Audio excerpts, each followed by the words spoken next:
1 Timóteo, capítulo 6, versos de 11 a 14. Tu, porém, ó homem de Deus, foge destas coisas, antes segue a justiça, a piedade, a fé, o amor, a constância, a mansidão. Combate o bom combate da fé, toma posse da vida eterna, para a qual também foste chamado, e de que fizeste a boa confissão perante muitas testemunhas. Exorto-te perante Deus, que preserva a vida de todas as coisas, e perante Cristo Jesus, que diante de Pôncio Pilatos fez a boa confissão, que guardes o mandamento imaculado, irrepreensível, até a manifestação de nosso Senhor Jesus Cristo. Nós vamos orar mais uma vez, irmãos. Obrigado, Senhor Deus, nós somos gratos pela oportunidade, ó Deus, de lermos na Tua Palavra. Sabemos que ela nos ensina princípios de piedade, de verdade, ó Deus, caminhos de vida que nos dão, ó Deus, paz, alegria em todo o tempo. E cada vez mais possamos estudá-los, aprendendo, ó Pai, praticá-los, para que nós possamos seguir neste caminho, ó Deus do Senhor. Obrigado por todos que estão aqui, ó Deus, e que o Senhor Deus fale conosco, ó Pai, por intermédio da Tua Palavra, pelo Teu Santo Espírito, fale aos nossos corações. Oramos em nome de Jesus. Amém.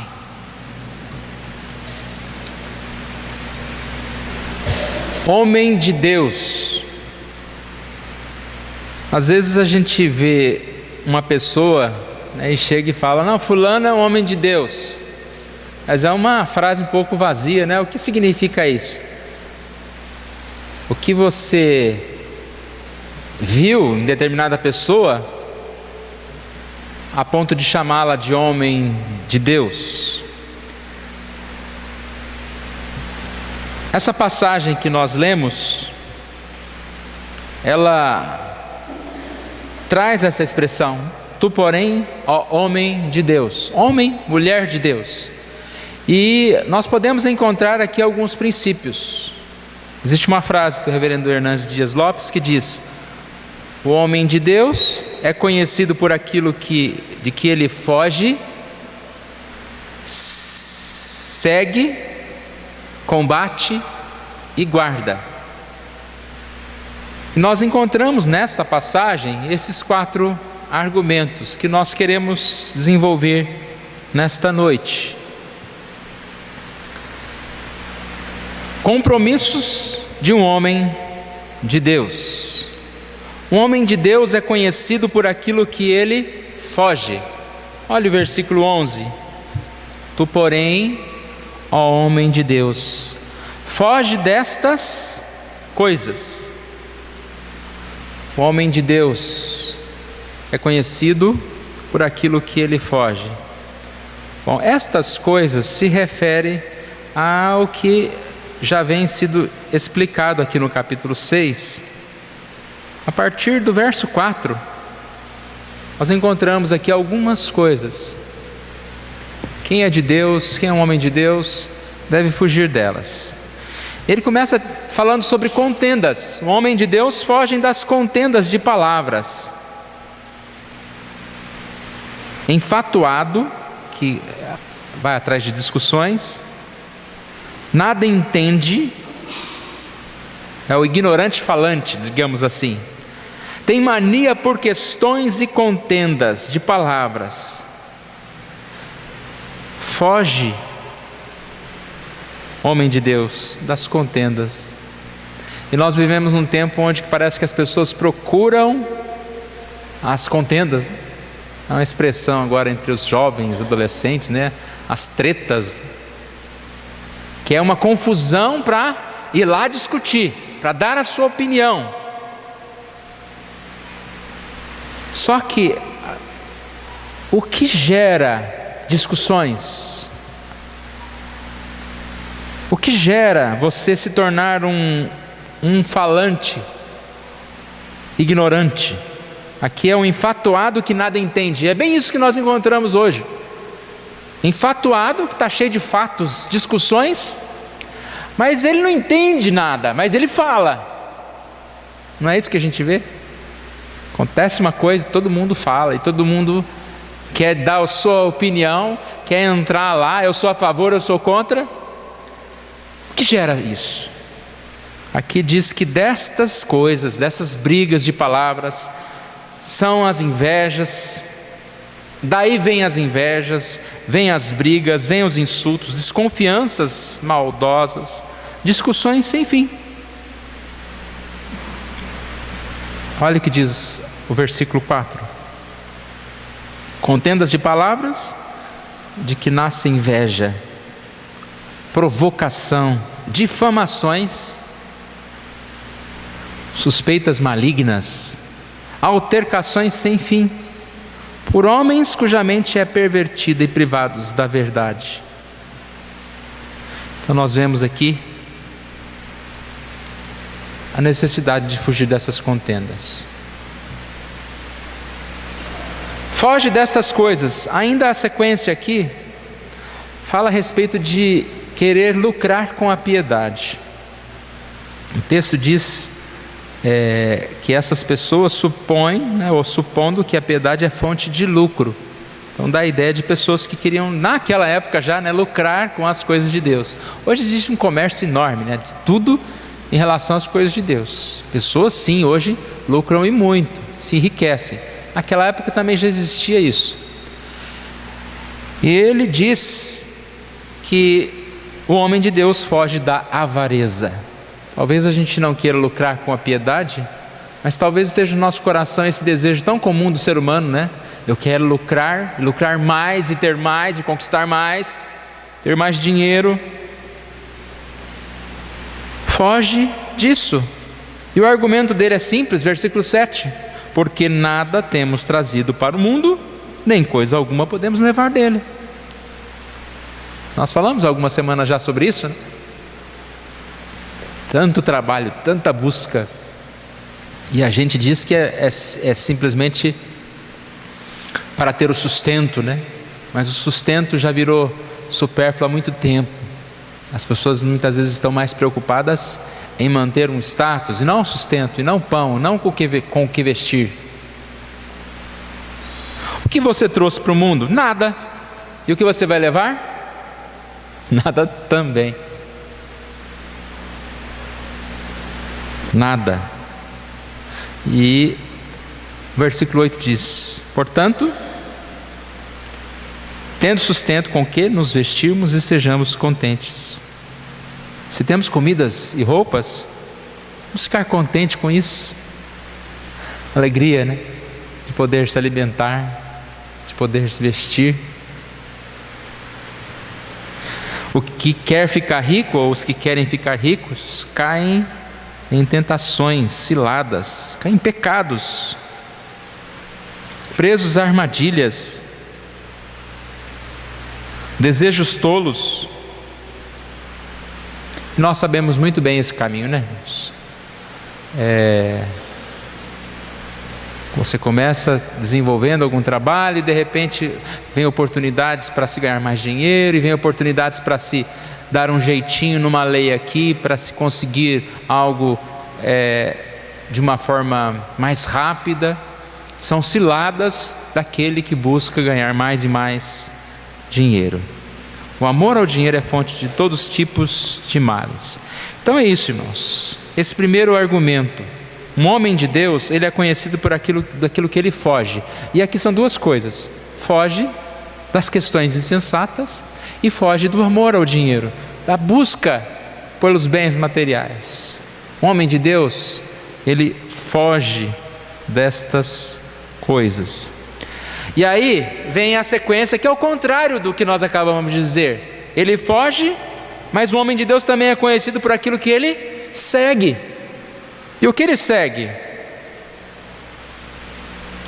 Versículo 11, a parte B: antes segue a justiça, a piedade, a fé, o amor, a constância e a mansidão. Então repare que o homem de Deus foge do pecado, mas segue a virtude. O homem de Deus deve abominar o que é mal e amar o que é bom. Hoje mesmo nós lemos uma passagem na escola dominical de 3 João 1,11, que diz: não imites o que é mal, senão o que é bom. Praticar o bem. O que pratica o bem procede de Deus. Então, se é homem de Deus, né, pratica o bem. Aquele que pratica o mal jamais viu a Deus. Vamos ver essas palavras aqui: justiça, piedade, fé, amor, constância e mansidão. Justiça, você vai fugir da injustiça, buscar o que é justo. Piedade, você foge de uma vida impura para seguir a piedade. Lembrando que ele falou há pouco sobre o amor ao dinheiro, a busca por caminhos impuros, não o trabalho normal, mas o perigo do caminho impuro, na busca por riquezas e o amor ao dinheiro. No lugar de amar ao dinheiro, amar a mamão, ame a Deus, ao tesouro que é o nosso Deus. Esse desejo de ficar rico às vezes não é muito bem associado na nossa cabeça, né? Porque se nós queremos tanto ficar ricos, a gente deveria amar mais a Deus, buscar mais e mais a Deus, servir mais e mais a Deus, não sair da igreja, né? Orar o dia inteiro. Quanto mais você buscar a Deus, mais rico você se torna. A fé, foge da incredulidade, busque a fé. Essa fé que se deleita no Senhor, que crê no Senhor, crê nas promessas de Deus, não é tão preocupado com o dinheiro. Quem tem fé dorme sabendo que aos seus amados o Senhor dá enquanto dorme.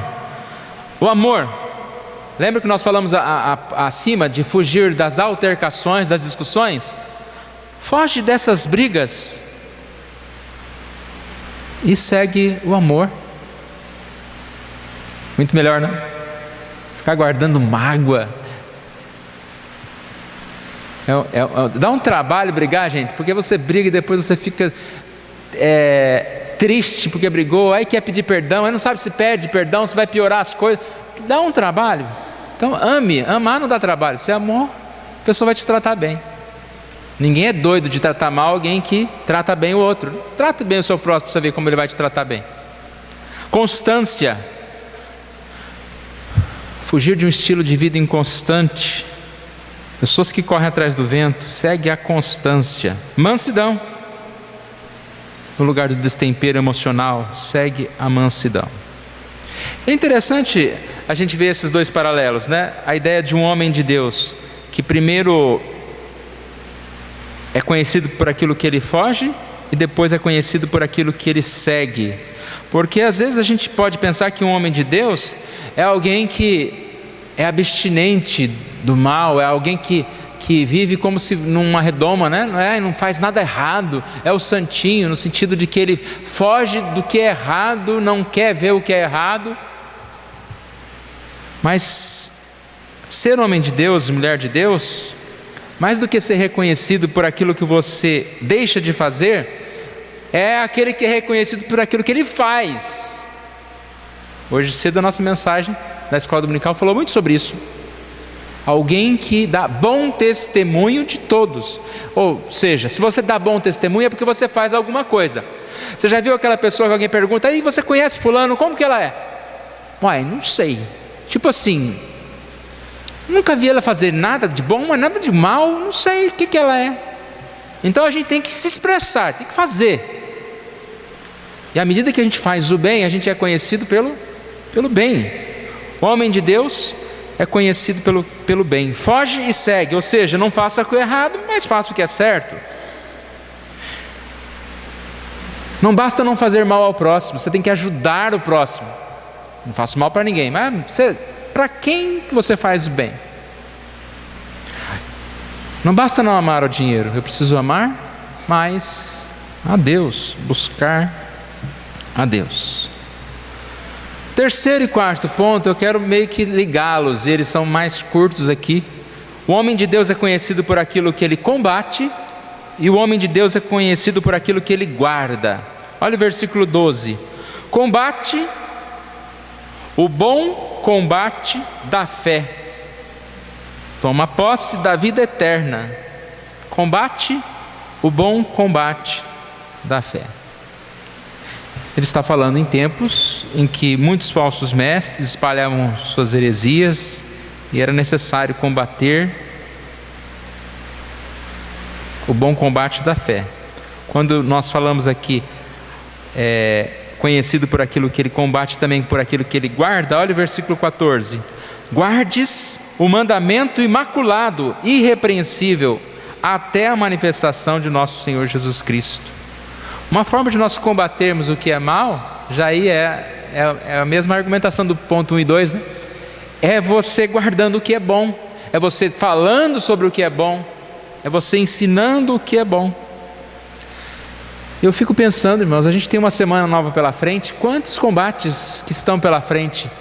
Mas se você parar para pensar, quantos combates que você tem durante uma semana que são combates que estão relacionados à vida eterna, são combates relacionados a seguir o mandamento do Senhor Jesus, que é ir de pregar o Evangelho, servir, falar de Deus.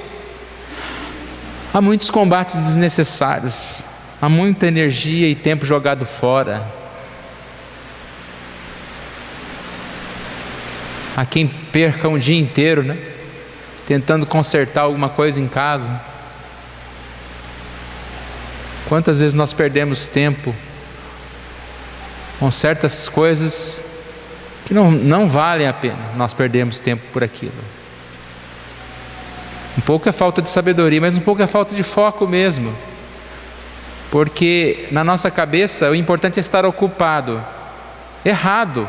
O importante é estar ocupado com o melhor, com aquilo que nós realmente devemos fazer. Esse é o ativismo que as pessoas vivem. Estão sempre super ocupadas. Mas com o quê? Estão sempre conversando, mas sobre o quê? Estão sempre estudando, se esclarecendo. Mas o quanto nós estamos estudando, esclarecendo a respeito das coisas sagradas, das coisas de Deus? Timóteo não deveria brigar por causa de dinheiro, mas combater a fé. Deveria trabalhar em favor da fé, assim tomar posse da vida eterna.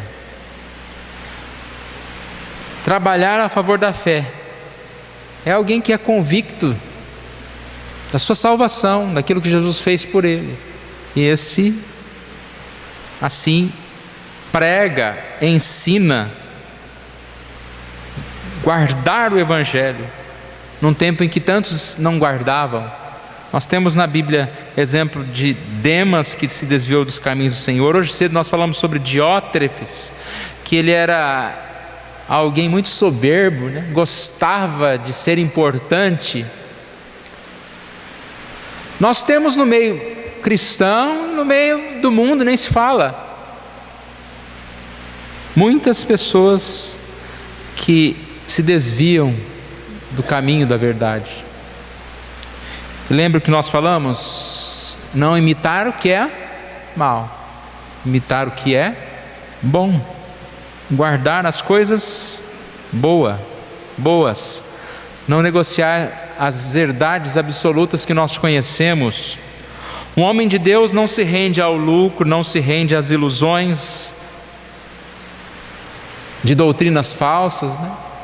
O quanto nós encontramos igrejas espetaculares, e essa mensagem de hoje está dentro do nosso tema, simplesmente crente. O quanto algumas pessoas acham que para ser homem de Deus tem que ser algo totalmente diferente, né? Extraordinário. E a gente aprende que as coisas são tão simples para ser homem de Deus, mulher de Deus. Basta responder ao chamado de Jesus. Se eu te perguntar agora, Você saberia resumir a grande comissão? Ou seja, passagem de Mateus 28, 18 a 20, uma das passagens. Como você resumiria? Você pode até abrir a sua Bíblia. Às vezes até lendo a gente não resume tão bem como deveria. O que diz lá? Quando você tem que resumir a grande comissão, o que você fala? Ide por todo mundo, pregai o evangelho a toda criatura. Para resumir a grande comissão, lá diz que eu tenho que evangelizar. Correto? Correto em parte. Tem mais coisa lá. Vamos ver? Mateus 28, 18 a 20. Jesus, aproximando-se, falou-lhes, dizendo: toda a autoridade me foi dada no céu e na terra. Ide, portanto, fazei discípulos de todas as nações, batizando-os em nome do Pai, do Filho e do Espírito Santo, ensinando-os a guardar todas as coisas que vos tenho ordenado. E eis que estou convosco todos os dias até a consumação do século. O homem de Deus, a mulher de Deus, responde ao chamado de Jesus. E qual é o chamado de Jesus? Você vai evangelizar, fazer os discípulos. Esses discípulos vão ser batizados. E depois, nós devemos ensiná-los, ensinando-os a guardar todas as coisas que vos tenho ordenado. E aí, é a ideia de que a grande comissão diz respeito à santidade. Porque como é que você vai ensinar alguém a guardar todas as coisas sem conhecer e sem viver essas coisas?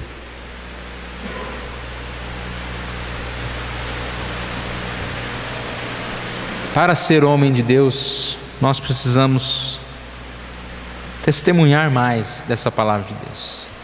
E eu sei que nós vivemos, em tantas situações, tantos problemas, tantas coisas no dia a dia, mas essas coisas não podem nos afastar do nosso verdadeiro propósito de vida, daquilo que nós somos chamados por Deus para fazer. E aqui nós encontramos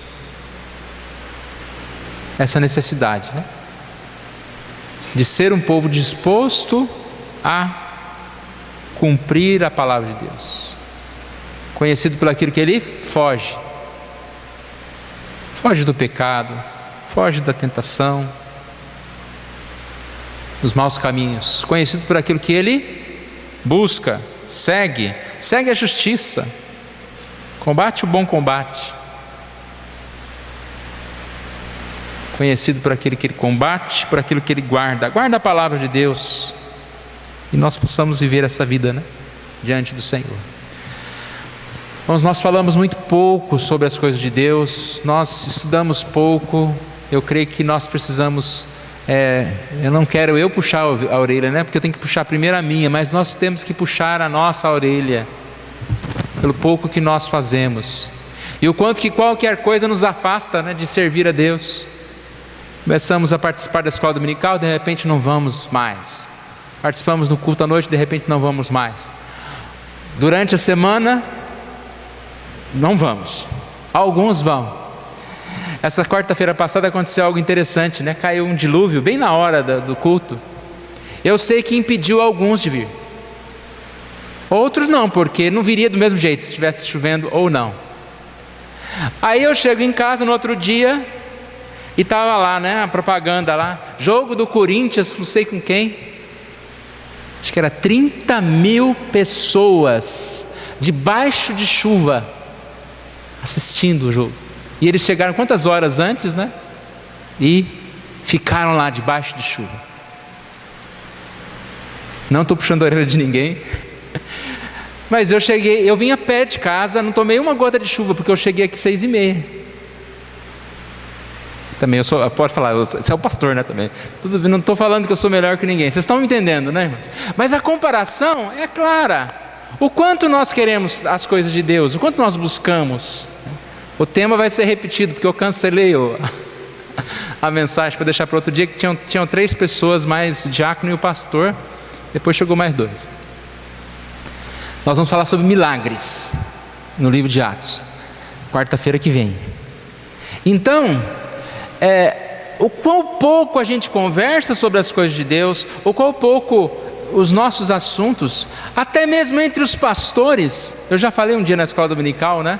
Esse tal de WhatsApp me dá uma agonia, porque entra aquele grupo lá, né? O grupo só tem pastor, presbítero. A conversa lá devia ser o quê? As coisas de Deus, né? É a mesma conversa que tem nos grupos de vocês lá da família, aquelas piadas, mesma coisa. Será que não tem um assunto assim que possa ajudar o outro? Ô irmão, eu estou com um livro aqui de teologia, olha, leia também. Não tem isso não. Mas deve estar lendo, né? Não sou eu que estou julgando que não está lendo. Espero que esteja. Essa semana eu encontrei lá aquela história de Kindle, não sei o que, lá que tem uma assinatura de livros. Eu não assino mensalmente, mas toda vez que aparece a promoção, que é R$1,99 por 3 meses, eu assino, e não é errado, viu gente? Quando termina o período, eu desassino, e aí o próximo mês que ia cobrar 30 e poucos reais por mês, eu já não pago. Aí passa 2, 3 meses, eles põem lá R$1,99 por 3 meses. Então já 9 meses que eu assino, alugo lá o tal dos livros. O tanto de livro que tem lá, evangélico, livro da editora Fiel, está tudo lá para você ler de graça. E quanta gente conversa sobre essas coisas? Quanta gente fala das coisas de Deus? Mas é só pastor que tem que ter livro, que ler livro? Não, todo mundo deve ler esses livros. São livros tão bons, que falam das coisas de Deus de uma linguagem tão prática. Antigamente era difícil, né? Não chegava esses livros, não tinha tradução. Hoje a gente tem um enorme número de livros, de pastores, de citações, de sermões, de pregações. Mas você vai olhar lá, ninguém assiste, ninguém ouve. Então nós precisamos pensar nisso. Uma última passagem, falando sobre o homem de Deus, 2 Timóteo, capítulo 3, 14 a 17. No versículo 17 diz: a fim de que o homem de Deus seja perfeito e perfeitamente habilitado para toda boa obra. Ele fala sobre a palavra, né? Se nós queremos ser um homem de Deus, mulher de Deus, versículo 14 diz: permanece naquilo que aprendeste. Você já aprendeu? Eu creio que muitos de nós já aprendemos, né? Quantas histórias, quantos pastores já passaram na sua vida? Quantas mensagens você já ouviu? Você tem curso de mestrado e doutorado em teologia, mais do que muitas outras pessoas. Quanto você já aprendeu dos seus pais? De tantas pessoas. Aqui diz: permanece naquilo que aprendestes. As sagradas letras, elas podem tornar-te sábio para a salvação.